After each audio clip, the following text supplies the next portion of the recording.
আসসালামু আলাইকুম। বিএনপি কথায় কথায় বলে তারা 12 বছর আন্দোলন সংগ্রাম করেছিল, তার ফসল 2026 সালের যে জুলাই আন্দোলন হয়েছে সেটা নাকি তাদের অবদান। আমি বিএনপির ভাই বোনদেরকে বলবো, আপনারা 12 বছর আন্দোলন সংগ্রাম করে কোনো কিছুই করতে পারেন নাই। আপনারা যদি 12 বছর না 12,000 বছরও যদি আন্দোলন সংগ্রাম করতেন, আমি মনে করি ওই ফ্যাসিস্ট আওয়ামী লীগকে আপনারা তাড়াতে পারতেন না। শেখ হাসিনা যতদিন জীবিত থাকতেন এবং তিনি মৃত্যুবরণ করলেও তার দলের নেতাকর্মীরা ক্ষমতা ছাড়ত না, তাদেরকে ক্ষমতা থেকে নামাইতে পারত না কেউ, স্বয়ং আল্লাহ পাক ছাড়া।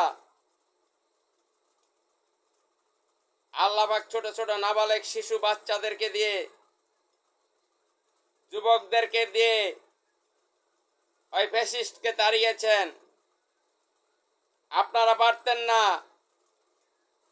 আমি আপনাদেরকে বলবো, আপনারা ভুলে যেন না।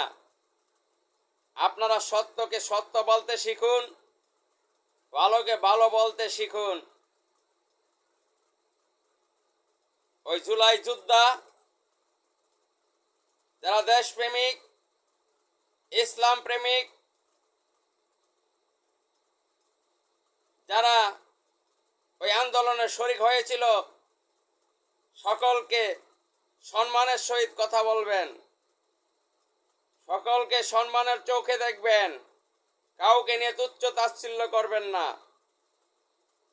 আপনারা এখন ক্ষমতায় এসছেন ভাগবাটোয়ারা নির্বাচন করে, যেটা আওয়ামী লীগও করেছিল 1/11-এর সময়। মঈনুদ্দিন ফখরুদ্দিন তারাও আওয়ামী লীগকে এই ভাগবাটোয়ারার মাধ্যমেই বসিয়ে দিয়ে গিয়েছিল। এখন আপনারা আবার বসছেন। আপনারা যদি সেই আওয়ামী লীগের মতন ফ্যাসিস্ট আচরণ করেন, তাহলে আপনাদের অবস্থা তাদের মতন হবে। আওয়ামী লীগ বাংলাদেশের সবচেয়ে বড় শক্তিশালী রাজনৈতিক দল, তারা কিন্তু পালিয়ে গেছে। আপনারা কিন্তু তাদের মতো এত শক্তিশালী হন নাই, এবং আপনাদেরকে কিন্তু কেউ আশ্রয় দিবে না। আওয়ামী লীগকে তো ভারত আশ্রয় দিয়েছে, তাই বুঝে শুনে আপনারা কাজ করবেন।